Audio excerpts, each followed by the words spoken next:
کس سے پوچھ کر تم نے سرخ لپسٹک لگائی ہے؟ دوبارہ لگائی تو اس طرح صاف نہیں کروں گا۔ وہ داڑھتے ہوئے ہتھیلی سے لپسٹک صاف کر گیا۔ وہ خوف سے لرزنے لگی۔ آج حیان شاہ کی شادی دھوم دھام سے ہو رہی تھی، لیکن 5 گاؤں کے وارث کو دلہن دھوکہ دے کر بھاگ گئی۔ عزت بچانے کے لیے حیان شاہ کے باپ نے یتیم بانجی سے اس کا نکاح کر دیا، جس سے وہ بچپن سے نفرت کرتا تھا کیونکہ وہ سانولی تھی۔ آج وہ دلہن بنی اس کا ضبط آزما رہی تھی۔ تم جیسی کالی سے میں اپنے بچے پیدا نہیں کروں گا، وہ فاقیت سے کہتا۔ ردا کے بال حویلی کے وسیع آنگن میں شام اتر آئی تھی۔ سورج اپنی نارنگی شعاعوں کو لے کر واپس مڑ گیا تھا۔ حویلی کو دلہن کی طرح سجایا گیا تھا اور اب شام کے گہرے ہوتے سائے حویلی خوب چمک دمک رہی تھی۔ آج حویلی کے اکلوتے وارث حیان شاہ کی شادی ہو رہی تھی۔ وہ بے حد خوش تھا۔ اس وقت اپنے کمرے میں شیشے کے سامنے کھڑا اپنی شیروانی درست کرتے اسے اپنی قسمت پر رشک آیا تھا۔ وہ سونے کا چمچ منہ میں لے کر پیدا ہوا تھا اور آج اس کی دلی خواہش پوری ہونے جا رہی تھی۔ ایک مشہور سیاستدان کی بیٹی ایک زمیندار کے بیٹے سے بیاہنے جا رہی تھی۔ اس نے تیار ہو کر ایک آخری نظر خود کو آئینے میں دیکھا اور اپنے ساتھ کلا باندھا، پھر فون اٹھا کر اپنی ہونے والی بیوی کو کال ملائی تھی۔ بیل کی رنگ سنائی دے رہی تھی۔ تھوڑی دیر بعد فون کاٹ دیا گیا تھا۔ وہ بے ساتھ مسکرایا۔ لگتا ہے بیگم صاحبہ ابھی بھی بات کرنا نہیں چاہ رہی، ویسے بھی کچھ گھنٹوں بعد وہ میرے پہلو میں ہوں گی۔ یہ کہتے ہی اس نے فون رکھا اور دھیرے دھیرے چلتا ہوا باہر آیا۔ بڑے کوفر سے سیڑھیاں اترتے ہوئے اس کے ٹکر سامنے سے بے دہانی سے بھاگ کر آتی ردا سے ہوئی۔ کھلے بالوں کے ساتھ شادی میں شرکت کے لیے وہ تیار ہونے اپنے کمرے کی طرف بھاگی تھی اور حیان شاہ سے ٹکرا گئی تھی۔ اندھی ہو کیا دکھائی نہیں دیتا؟ اپنی یہ کالی شکل اب کبھی میرے سامنے مت لانا۔ ردا نے تڑپ کر اسے دیکھا، کہنے کے لیے ہونٹ وا کیے، لیکن پھر ضبط سے کام لیتے ہوئے سائڈ سے نکل کر کمرے کی طرف بڑھ گئی تھی۔ اس کا سارا دن کچن میں گزرا تھا۔ حویلی آنے والے مہمانوں کی خاطر تواضع میں ہی اس کا سارا وقت برباد ہو گیا تھا۔ بی بی جی جلدی کریں، بارات نکل جائے گی، ملازمہ نے اسے کہا تو اس نے جلدی سے اپنا سر پر دوپٹہ جمایا اور باہر نکل گئی۔ حیان شاہ کی شادی شہر کے سب سے بڑے ہال میں منعقد کی گئی تھی، جو حویلی سے کافی گھنٹوں کے فاصلے پر تھا۔ 2 گھنٹے بعد وہ لوگ ہال پہنچ چکے تھے۔ مہمانوں کی آمد و رفت جاری تھی۔ حیان شاہ کو اسٹیج پر لایا گیا، لیکن دلہن موجود ہی نہیں تھی۔ حیان شاہ کے ماتھے پر بال پڑے۔ بابا جان لڑکی والے ابھی تک نہیں آئے اور ہم بارات لے کر پہلے ہی پہنچ چکے ہیں۔ اسے عجیب سا احساس ہوا۔ ارے میرے پیارے شہزادے بیٹے، تم فکر کیوں کرتے ہو؟ فون ملا کر پوچھ لیتے ہیں۔ اس کے بابا نے اسے اہم دن اپنے بیٹے کو تسلی دی تھی، لیکن سچ تو یہ تھا کہ وہ خود بھی حیران رہ گئے تھے۔ میر فیملی تو ہمیشہ وقت کی پابند رہی تھی، تو آج انہیں کیا ہو گیا تھا؟ 1 گھنٹہ گزرا اور پھر 2 گھنٹے کے بعد 4 گھنٹے گزر گئے۔ مہمانوں کی چہمگوئیاں شروع ہو گئیں۔ ردا انہیں جواب دے دے کر تھک چکی تھی۔ دھیرے دھیرے چلتی ہوئی وہ اپنے ماموں جان کے پاس آئی۔ ماموں جان، اب تو مہمان بہت باتیں کر رہے ہیں۔ میر فیملی کو اب تک تو آ جانا چاہیے تھا۔ وہ سانولی سلونی سی لڑکی اس وقت ہلکے رنگ کے شلوار قمیض میں بہت پیاری لگ رہی تھی۔ تب بھی ماموں جان کے موبائل پر کال آنے لگی۔ انہوں نے فون کان سے لگایا تو دوسری طرف اورنگ تھا، جو ان کا پرانا ملازم تھا۔ اورنگ، کیا بات ہے، کیا خبر ہے؟ انہوں نے بے چینی سے پوچھا۔ دوسری طرف اورنگ نے جو کچھ انہیں کہا تھا وہ ان کے اعصاب پر بجلی بن کر گرا۔ انہوں نے بے ساتاب اپنے بیٹے حیان شاہ کی طرف نگاہیں اٹھا کر دیکھا، جو ہوش باش دکھائی دے رہا تھا، لیکن اب انہیں اس کی خوشی مٹی میں ملتی ہوئی نظر آ رہی تھی۔ آہا کی ہونے والی بہو یعنی حیان شاہ کی ہونے والی بیوی اپنے گھر سے اپنے عاشق کے ساتھ بھاگ گئی ہے اور اب دلہن والے نہیں آئیں گے۔ اس خبر نے ان کے پیروں تلے سے زمین نکال دی تھی اور جھکے کندھوں کے ساتھ آگے بڑھے اور اپنے بیٹے کا ہاتھ تھام کر انہیں ایک طرف لے آئے۔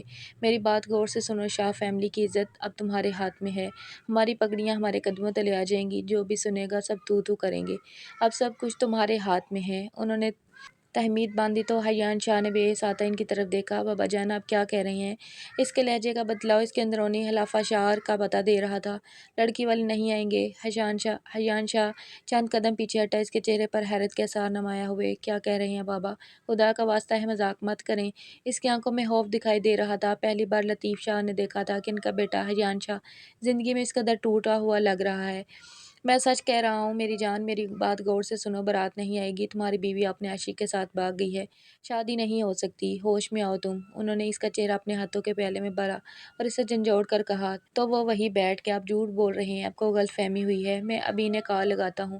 تب حیان شاہ نے اورنگ کی بھیجی گئی ریکارڈنگ وائس اسے سنائی تھی، جس میں لڑکی کے والدین روتے ہوئے یہ اعتراف کر رہے تھے کہ ان کی بیٹی شادی کے خلاف تھی اور وہ اپنے عاشق کے ساتھ بھاگ گئی ہے، اس لیے وہ حال نہیں آئیں گے۔ ईशान शाह की आंखें फटी की फटी रह गई। ये कैसे हो सकता है? मेरी किस्मत मुझे धोखा दे नहीं सकती। वो तो मुझसे मोहब्बत करती थी, मेरी मोहब्बत का दम भरती थी। इसने पूरे 1 साल मुझसे बेतहाशा कीमती तोहफ़े वसूल किए। मोहब्बत का मजाक उड़ाने नहीं दूंगा। वो एक झटके से खड़ा हुआ, मैं इसे जान से मार दूंगा। इसने पिस्टल निकाली और आगे बढ़ने ही लगा कि मामू जान ने इसे रोक लिया। तुम ऐसा कुछ नहीं करोगे। शाह फैमिली की इज्जत वैसे ही आग में मिल चुकी है। अब मज़ीद इसे कदमों तले नहीं रोन सकते। मैंने एक फ़ैसला लिया है जो अब तुम्हें मानना पड़ेगा। मैंने पहले भी तुम्हें ये फ़ैसला सुनाने की कोशिश की थी, लेकिन तुम्हें अपनी ज़िंदगी गुजारने का हक़ था। सो तुम्हें जो सही लगा वो किया। अब वक्त है कि तुम अपने बाप की बात मानो। हाजान शाह एकदम से रुका और पलट कर अपने वालिद को देखा, जिनकी आंखों में एक अज़म था। क्या सोचा है आपने? इसे अपनी आवाज़ में किसी खाई से आती हुई सुनाई दी। मैं चाहता हूँ तुम रिदा से शादी कर लो। क्या?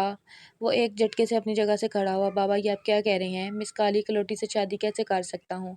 इसका रंग देखे, मेरी क्लास देखे, मेरा एक मुकाम व मर्तबा है, मेरी शान और इज़्ज़त है। मैं इस जैसी लड़की को अपनी ज़िंदगी में शामिल करके अपनी ज़िंदगी बर्बाद नहीं करना चाहता। वो भड़क उठी, तभी इसके बाबा आगे आए और उन्होंने इसे मामले की संगीनी का एहसास दिलाया। बड़ी मुश्किल से वो राज़ी हुआ था और तब मामू जान रिदा के पास आए। हमारी इज़्ज़त बचा लो बेटा। उन्होंने अपनी पगड़ी इसके कदमों में डाल दी तो वह तड़प उठी और यूं दुल्हन बनकर हयान शाह के बराबर में लाकर बिठा दी गई। मौलवी साहब ने अजाब व कबूल के लिए दोनों से रजामंदी पूछी थी। हयान शाह ने अपने दिल पर पत्थर रखकर अपने ढेरों आंसू अपने दिल के अंदर उतार कर कभी रोता नहीं है, कबूल है कह कर रिदा को अपनी ज़िंदगी में शामिल किया था। और दूसरी तरफ रिदा बेपनाह वसवसों अंदेशों के दरमियान इसे कबूल करके अपनी ज़िंदगी का साथी चुन चुकी थी। मेहमान रुखसत हो चुके थे, रही सही इज़्ज़त बच गई थी और हरियाण शाह गुस्से में दनदनाता हुआ अपने घर रवाना हो गया था। रिदा का पूरा वजूद कँपा रहा था। इसे हरियाण शाह की खुद से नफ़रत का अंदाज़ा था। इसे गाड़ी में बिठाकर हवेली रवाना कर दिया गया और यूँ एक नए बाब का आगाज़ हुआ जाता था। रिदा हयान शाह के सजे सजाए कमरे में बैठी सिसकियों के दरमियान इसके आने का इंतज़ार कर रही थी। न जाने हयान का क्या रद्द-ए-अमल होगा। ये सोच कर इसका दिल तेज़ी से धड़कने लगा। धड़कन एकदम से बढ़ जाती। इसे अंदाज़ा नहीं था कि ज़िंदगी इस तरह भी पलट सकती है। वो इन्हीं सोचों में घेरी हुई थी कि कमरे का दरवाज़ा खुला। हयान अंदर दाखिल हुआ। इसने नरमीन की जगह रिदा को देखा। इसे ऊंची आवाज़ में चिल्लाते ही इसे वहाँ से खड़ा होने का कहा। खड़ी हो जो यहाँ से, यहाँ तुम्हारी कोई जगह नहीं। ये नरमीन की जगह थी और इसी की रहेगी। मैं इसे मना लूँगा। सिर्फ ख़ानदान की इज़्ज़त की खातिर मैंने तुमसे निकाह को कबूल किया है। इसका ये मतलब हरगिज़ मत समझना कि मैं तुम्हें अपनी बीवी भी कबूल कर चुका हूँ। आगे बढ़कर इसने एकदम इस पर सजे दुपट्टे को खींच कर एक तरफ फेंका था और इसके बाजू को थाम कर एक तरफ धकेल कर कमरे से बाहर जाने का कहा। मैं आपकी बीवी हूँ। इस बात पर हयान का हाथ फिज़ा में बुलंद हुआ। इसका हाथ की पांचों उँगलियों के निशान रिदा के गाल पर वाज़ेह हो गए थे। खबरदार, खबरदार, आइंदा अपनी इस काली ज़ुबान से तुमने मेरी बीवी होने का दावा किया, वरना मुझसे बुरा कोई नहीं होगा। वो फटी-फटी निगाहों से इनके अल्फाज़ों को अपने दिल के अंदर उतरता महसूस कर चुकी थी और अगले ही पल पलट कर जाने ही लगी कि हया ने इसकी कलाई थामी थी। कभी ये मत समझना कि मैं तुम्हारे करीब आऊँगा, तुम्हारे इस घटिया जिस्म पर अपना हक जमा कर इससे बच्चे पैदा करूँगा, समझी तुम? इसने इसका जबड़ा अपने हाथों में जकड़ा और इसे झटका देकर कमरे से बाहर जाने का कहा। वो मुंह पर हाथ रखे रोते हुए बाहर निकल गई थी और कमरे में आते ही अपनी किस्मत का मातम करने लगी। इसे वो रात अच्छी तरह याद आई थी जब इसकी वालदा इसका हाथ पकड़े शाह हवेली में वापस आई। इसकी वालदा का कसूर ये था कि उन्होंने पसंद की शादी की थी और फिर इसके बाप के ज़ुल्म सितम से परेशान होकर इसकी वालदा यानी हयान की फूफो शाह हवेली वापस लौट गई थी। इन्हें तलाक हो गई थी। ये गम अंदर ही अंदर बर्दाश्त करती दुनिया से रुखसत हो गई थी। तब रिदा की उम्र महज 6 बरस थी। इसे इस हवेली में सबसे ज़्यादा लगाव अगर किसी से था तो वह हयान था। वो इसका ख्याल रखता है, इसका दर्द महसूस करता है। इंतहाई कम उम्री से ही इसने अपने जहन में हयान का एक अलग भी खाका बनाया हुआ था। शाह हवेली में इसके दिन अच्छे नहीं गुजरे थे तो बुरे भी नहीं थे। मामू जान इसे इज्जत देते थे, इसका ख्याल रखते थे, लेकिन ममानी जान को एक आंख नहीं बाती थी। मामू जान ने जब रिदा हयान के रिश्ते की बात की तो सबसे पहले ममानी जान ने इसकी रंगत का मजाक बनाकर इसे ठुकराया था। दूसरी तरफ हयान भी जैसे बड़ा होता गया वो इसकी रंगत का मजाक बनाता गया। बेहद हसीन थी, हसीन नकूश की मालिक थी, खूबसूरत सी गुलाबी आंखें, अनाबी होंठ, अलबत्ता चेहरे का रंग थोड़ा सा सांवला था और ये सांवली रंगत भी इस पर खूब चमकती थी। लेकिन लोगों के मजाक उड़ाने और खास तौर पर हजान का इसकी रंगत पर हंसने के साथ इसका सारा अतमाद मिट्टी में मिल गया था और वक्त के साथ साथ वो एक इंतहाई बुज़दिल सी खूबसूरत दोशीज़ा में बदल गई थी जिसे खुद पर कोई एतमाद नहीं था और अब अब तो इसका रहा सहा एतमाद मिट्टी में मिल चुका था। इसे हयान जैसा शौहर नसीब हुआ था जिसके नज़दीक वो इंतहाई गैर मामूली शय थी। अपने आंसू साफ करते हुए अपने कमरे में लगे कदम आईने के साथ जा खड़ी हुई। अब हमारा गहरा रिश्ता बन चुका है, मुझे मजीद नहीं दुत्कार सकते। इसने गहरा सांस भर कर खुद को मजबूत बनाया और सोने के लिए लेट गई। अगली सुबह इसकी आंखें खुली तो वो जल्दी से तैयार हुई, अपने बेहतरीन सूट निकाला, अपने बाल पोनी में कैद किए, दुपट्टे को अच्छी तरह कंधे पर टिकाया और बाहर निकल आई। इसके चेहरे पर रात के रवैये का कोई शाइबा तक न था। इसने नाश्ता बनाया और एक ट्रे में सजाकर हयान के कमरे में आई। मुमानी जान इसे देखना तक गवारा ना किया, मगर अब वो परवाह करना छोड़ चुकी थी। इसने दरवाजे पर दस्तक दी, हैंडल पर हाथ रखा तो वो खुलता चला गया। अंदर दाखिल होते ही इसने स्विच बोर्ड पर हाथ मारकर लाइट जलाई। हयान साहब, सुबह हो गई है। इसने अपने लहजे में मजबूती भरी और मोहब्बत से आगे आकर इसने बेड पर लेटे हयान के बालों में हाथ फेरा तो वो एक झटके से खड़ा हो गया। क्या बदतमीजी है ये, तुम मेरे कमरे में इस तरह मुस्कुराई। बीवी हूँ आपकी, बार बार भूल जाती हैं लेकिन मैं याद दिलाती रहूंगी। बाय द वे, मैं आपके लिए नाश्ता लाई हूँ। इसने मुस्कुराते हुए नाश्ते की ट्रे इसके सामने रखी। वो गिराया, वो तो आपकी मर्जी है, मैं तो बस बीवी होने का फ़र्ज़ निभा रही थी। हयान को लगा था कि वो इसकी मिन्नतें करेगी, इसके कदमों में गिर जाएगी, लेकिन अब वक्त बदल चुका था। वो मज़ीद अपनी बेइज्जती नहीं सह सकती थी, इसलिए वो जाने के लिए मुड़ी थी। तभी हयान इसकी कलाई थामी और इसे खुद पर गिराया। एक लम्हे के लिए दोनों की आंखें आपस में मिली। रिदा की सांसें ठहरने लगीं। हयान की मदहोश सी निगाहें इसे खुद पर महसूस हो रही थी। तुम्हें क्या लगता है तुम इस तरह हसीन बनकर सच समझकर अपनी रंगत का राज छुपा लोगी? इसने अपनी हथेली आगे बढ़ाकर इसके होंठों को बेदर्दी से रगड़ा और इसकी सारी लिपस्टिक मिटाई थी। आइंदा ये सुरह रंग लगाने से पहले 100 दफ़ा सोचना कि हयान शाह का गुस्सा तुम पर नाज़िल हुआ तो तुम कहीं की नहीं रहोगी। इसने एक झटके से रिदा को पीछे की तरफ धकेला तो वो लड़खड़ाते हुए गिरने लगी, मगर इसने सर टेबल का किनारा पकड़कर खुद को गिरने से बचाया था और इसकी तरफ देखे बगैर कमरे से बाहर निकल गई थी। इसकी आंखों में आंसू ठहर गए थे।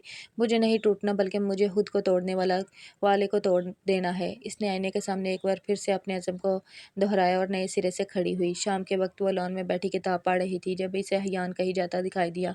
वो किताब वहीं रख कर खड़ी हुई और इसके पास आई। आप कहीं जा रहे हैं क्या? इसने एतमाद से पूछा तो हयान ठटक कर रह गया। इसके कपड़े तब्दील थे। सुबह जो इसने कपड़े पहने थे वो बदल लिए थे और इस वक्त खुले बालों के साथ दुपट्टा एक तरफ टिकाए हल्के से मेकअप में अपनी सांवली सलोनी रंगत लिए हयान को हैरानी के समुद्र में धकेल चुकी थी। तुम्हें क्या लगता है मैं हर जगह तुम्हें टैग की तरह लिए घूमूंगा? यहीं बैठी रहो, आई समझ तुम्हें? मगर वो रिदा ही क्या जो इसकी बात मान ले? वो सालों से अपने अंदर उबलते लावे को दबा दबा कर अब थक चुकी थी, इसलिए इसकी बात सुने बगैर वो गाड़ी की तरफ बढ़ी और ड्राइविंग सीट के बराबर में बैठकर इसका इंतजार करने लगी। क्या बदतमीजी है ये, उतरो यहाँ से।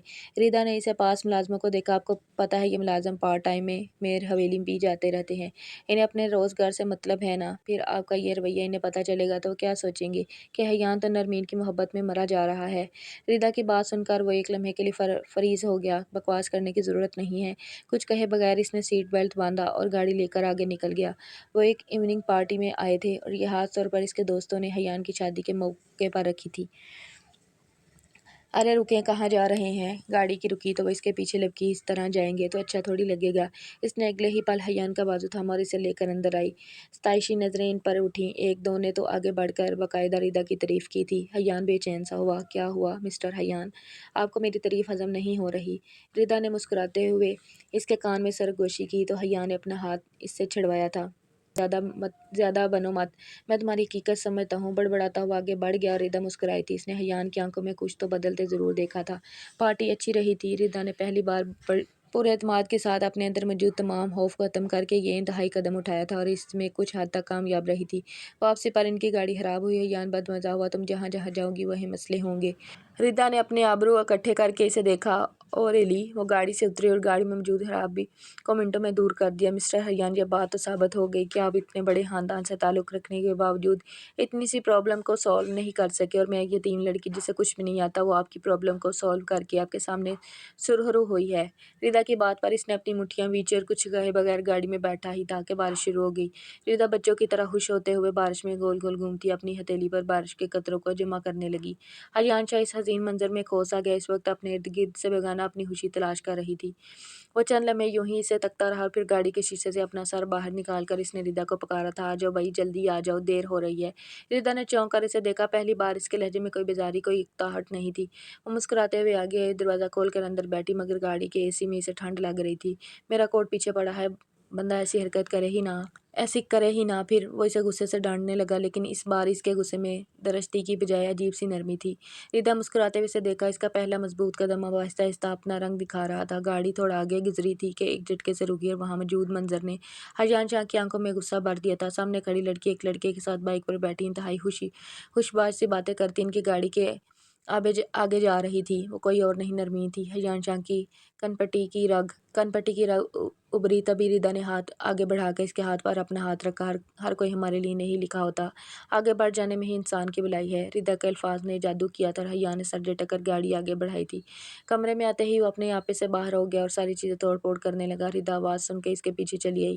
حیان پلیز خود کو نقصان مت پہنچائے، حیان پلیز۔ وہ اسے روکتی رہ گئی۔ حیان نے پورے کمرے کا حشر نشر کر دیا۔ ڈریسنگ پر ہاتھ مار کے اس نے ساری چیزوں کو گرایا تھا۔ ردا نے اسے روکنے کی کوشش کی اور پھر ایک جھٹکے سے اس کے کندھوں کو تھام کر جھنجھوڑا تھا۔ یہ آپ کیا کر رہے ہیں؟ نرمین اپنی زندگی میں خوش ہے اور آپ خود کو برباد کر رہے ہیں۔ سنبھالیں خود کو، کیوں خود کو تکلیف دے رہے ہیں؟ آپ کو تکلیف میں دیکھتے مجھے تکلیف ہونے لگتی ہے۔ حیان وہیں بیڈ پر بیٹھا اپنے سر اپنے ہاتھوں میں گرایا۔ میں جانتی ہوں یہ تکلیف بہت زیادہ ہے، پر آپ کو اب اس سے باہر نکلنا ہوگا۔ وہ اس کی پیٹھ کو سہلاتی اس کے پاس بیٹھی، اس کے ہاتھوں کو اپنے لمس کا احساس بہشتی اس کے دل میں اتر رہی تھی۔ اس نے ایک لمحے کے لیے اپنے چہرے سے ہاتھ ہٹائے اور ردا کی آنکھوں میں جھانکا، جہاں اس کے لیے اپنائیت اور محبت ہی محبت تھی۔ میں نے تمہیں دھتکارا، لیکن اس کے باوجود تم میرا اتنا خیال رکھتی ہو، میرے لیے اپنی تکلیف بلائے میری دل جوئی کر رہی ہو۔ وہ اس سے سوال کر رہا تھا، بالکل، کیونکہ ہم دونوں کے درمیان موجود رشتہ اس بات کا تقاضا کرتا ہے۔ ردا نے اپنا ہاتھ آگے بڑھا کر اس کی آنکھوں سے نکلتے آنسو کو صاف کیا تھا۔ حیان دھیمے سے مسکرایا، ہیرے کی تلاش میں یہی بھول گیا کہ ہیرا تو میرے پہلو میں ہی رہتا ہے، جو میرے دل کو دھڑکاتا ہے۔ میں بھٹک گیا تھا۔ پہلی بار حیان نے محبت سے اس کے کندھے پر سر رکھا۔ خود میں سکون اترتا محسوس کیا۔ اگلے ہی پل وہ اسے اپنے سینے سے لگا چکا تھا۔ ردا کی آنکھوں سے آنسو چمکے تھے۔ تمہاری سانولی سلونی رنگت سے مجھے کبھی مسئلہ نہیں تھا، لیکن میں خود کو تم سے دور رکھنے کی کوشش میں تمہارا مذاق اڑاتا۔ نہ جانے کیوں تمہاری آنکھیں اور تمہارا یہ چہرہ مجھے اپنی طرف بلاتے تھے، پر میں اسٹیٹس کے چکر میں یہ تک بھول گیا کہ ہر چمکتی چیز سونا نہیں ہوتی، بلکہ ہر وہ چیز سونا ہے جس کے سینے میں ایک انتہائی نرم سا محبت کرنے والا دل دھڑکتا ہے۔ اس نے بے اختیار ردا کے ہاتھوں کو اپنے ہاتھوں میں تھام کر اپنی آنکھوں سے لگاتے محبت کا اظہار کر ڈالا تھا۔ جو محبت میں نے نرمین سے کی اور جو اب تمہاری طرف اٹریکشن مجھے محسوس ہو رہی ہے، اس میں زمین آسمان کا فرق ہے۔ نرمین کی محبت میں خود کو قید سمجھتا تھا اور تمہاری محبت نے مجھے آزاد کیا ہے۔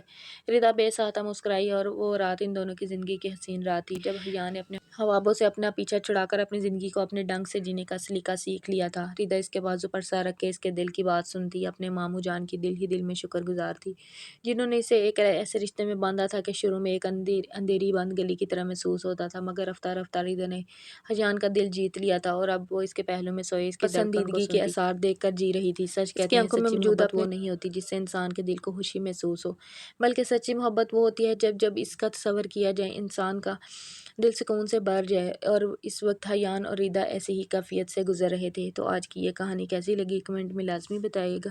ملتے ہیں اگلی ویڈیو میں، تب تک کے لیے اللہ حافظ۔